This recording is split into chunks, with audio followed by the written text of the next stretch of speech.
he chose to hope in God. Hoping in God is a choice, and Simeon made it. Before we go through the elements of Simeon's song, which is a little further in the passage, step back and think about his life with me. Now, Simeon was old, and the text does not indicate his age. But it's very interesting that he is kind of wandering around, and he's not a little kid, and also the corresponding very aged Anna, which follows him, and with the tense of how long he's been waiting, and he says, I'm ready to die, all those would be clues that he's probably old. So if Simeon was old, although the text doesn't say it, but it's implied, Simeon must have had much to ponder. There were all the disappointments in his life that he could choose to relive and feel the painful sting over and over again. Have you ever met people like that? It's like they have this choice that they dredge up and relive every painful event in their life. And it's almost what they feed themselves on. And Simeon chose to not do that.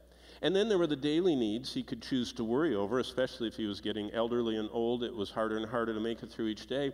And then all the injustices of life around him, he could choose to bemoan. I mean, Israel was an occupied nation with a tyrannical Roman oppression all around them. And he could have just spent his life bemoaning the state of the world, or anxious about all of his needs, or reliving every pain in his life.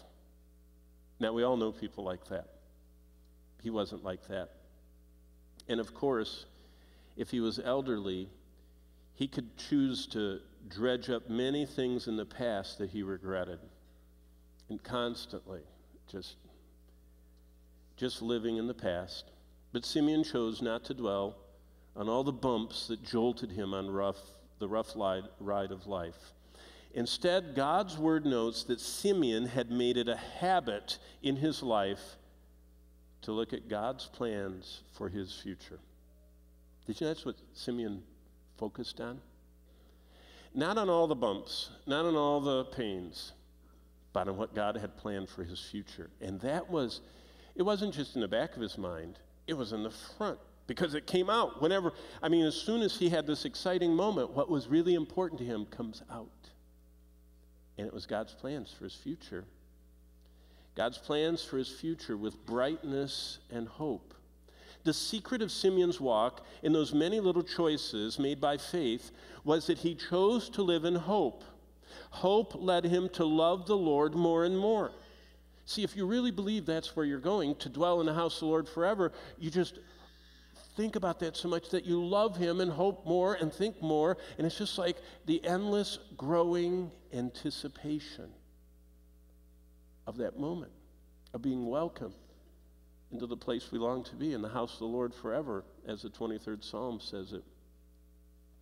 He had such love for the Lord, and that love always pours out in worship and expectation for God. Thus, we can see from the verses before us that worship and praise were natural for Simeon because God was at the center of his life. Now, I want you to think about what that means. God was at the center of his life. So what's the lesson from Exodus? God wanted everybody to know that he's in the center of everything. He's the one that lit their way. He's the one that protected them. He's the one that provided for them.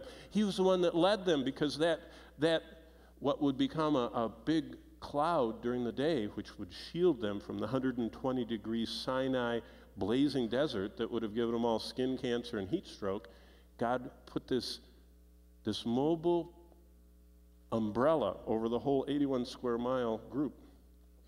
And they just everybody knew where they were. All the bad guys knew where they were, because at night there was this giant pillar of fire. Can you imagine the nomads saying, "Ooh, those 3 million people are over there," and during the day, they had this parasol over them. I mean, what a representation of God, but it all centered on that tent. And you know what the book of Leviticus is about? How to get to know the God in the tent. That's what the whole book is about. And it says, God spoke to Moses from out of the tent and said, if anybody wants to come to me, this is how you come. That's the whole book of Leviticus. 27 chapters of what it means for God to be the center of your life. Well, Simeon had mastered that. Simeon's choice was to have God at the center of his life. And as you hold God's word in your hands, let this truth overflow into your mind, your heart, and your life, that nothing is as bleak as the life of an unbeliever. They must live only for today because they have no firm hope in God's promises of a glorious tomorrow. That's why they live only for the moment. That's why all the people that are filling the media, the Hollywood, the social scene, and everything else are so in your face, because that's all they have to live for is this moment. And we don't. We have the future. With the promises of God to cling to every day, we have hope and good cheer. As believers, we know the truth of the Scriptures say that nothing can separate us from God's love, neither old age nor grim circumstances.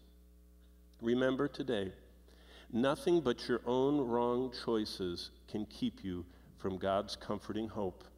God is sufficient for our needs today and forever. Allow God's Spirit to use Simeon's example to energize you to look ahead to God's great plan for every day. Choose to live in hope one day at a time, like Simeon.